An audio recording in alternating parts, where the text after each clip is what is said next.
बिस्मिल्लाहिर्रहमानिर्रहीम। अस्सलामुअलैकुम। लफ्ज़ मोती चैनल में खुशामदीद।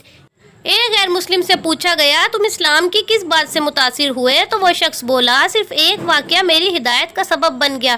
कहा, मजलिस रसूल सल्लल्लाहु अलैहि वसल्लम लगी हुई थी, लोगों का हजूम था। एक शख्स ने अर्ज़ की, हजूर मेरे लिए दुआ करें कि मेरा बच्चा कई दिनों से गायब है और मिल नहीं रहा।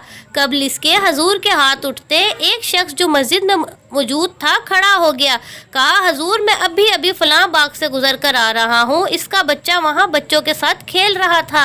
बाप ने जब सुना मेरा बच्चा फलां बाग में है तो इसने दौड़ लगा दी। आप सल्लल्लाहु अलैहि वसल्लम ने फरमाया, इस शख्स को रोको और वापस बुलाओ इन्हें। इसने कहा, हजूर आप जानते हैं कि एक बाप के जज्बात क्या होते हैं? कहा, अच्छी तरह से आगाह हूँ, लेकिन बुलाने का भी एक मकसद है। इसने कहा, जी हजूर इरशाद फरमाए। कहा, जब बाग पहुँच जाओ तो बच्चों के साथ अपने बच्चे को खेलता हुआ देख लो तो बेटा बेटा कहकर आवाज़ें ना देना, जो नाम रखा इस नाम से पुकारना। हजूर मेरा बेटा है, अगर मैं बेटा कहकर बुलाऊं तो क्या हर्ज है? फरमाया, तुम कई दिन से बिछड़े हुए हो, तुम्हारे लहजे में बला का रस होगा और तुम नहीं जानते कि खेलने वालों में कोई यतीम भी हो। और जब तुम अपने बेटे को बेटा कहकर पुकारोगे, इतना मीठा लहजा होगा कि इसके दिल पे चोट लगेगी और कहेगा कि काश मेरा भी बाप होता, मुझे बेटा कहकर पुकारता।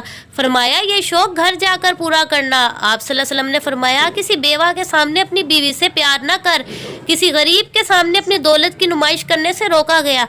हजूर सल्लल्लाहु अलैहि वसल्लम ने यहाँ तक फरमाया कि अपने गोश्त की खुशबू से अपने हमसाये को तंग न करो। वाह माशाअल्लाह, सुभान अल्लाह। ये थी मेरे प्यारे हजूर की प्यारी प्यारी बातें। ऐसी ही मज़ीद मालूमाती वीडियोज़ और वाक़ियात के लिए चैनल को सब्सक्राइब करना मत भूलें। अल्लाह हाफिज़।